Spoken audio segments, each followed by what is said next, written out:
ASML a pris 20% en l'espace de 3 semaines et 10% en l'espace de 5 jours. Que s'est-il passé sur l'action et surtout où sont les points d'entrée et où sont les résistances? ASML bénéficie actuellement de beaucoup d'analystes qui ont donné leur avis sur le sujet avec notamment plusieurs recommandations d'achat et plusieurs recommandations neutres. Notamment on a JP Morgan qui a un objectif de cours à 822, ce qui ferait encore un 16-18% de marge pour ASML actuellement.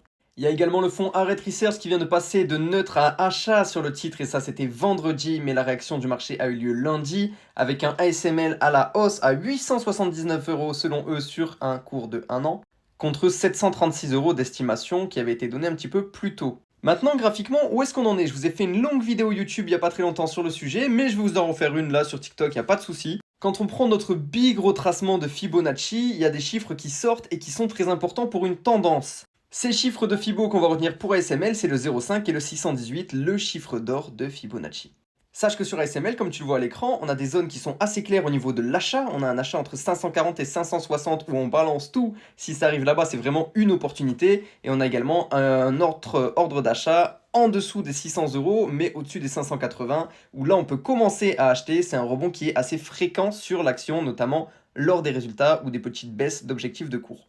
Maintenant, pour les résistances, comme tu constates, on en a deux au-dessus de la tête. On s'en est rapproché très vite ces 3 dernières semaines. On en a une à 761 qui correspond au 0,5 de Fibonacci et qui a réagi à de nombreuses reprises déjà, comme tu peux constater. Et un petit peu plus haut, à 822 euros, environ, on va dire entre 820 et 825, on a le 0,618 de Fibonacci qui là va être déterminant. À voir si on peut s'en servir comme support à la suite.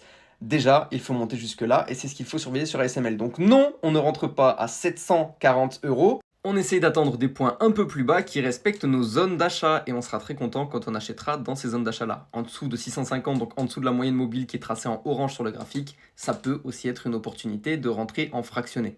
Bien entendu, ce n'est que mon avis et en aucun cas un conseil en investissement, c'est la plus grosse position de mon portefeuille, alors je l'étudie de près et je la connais par cœur.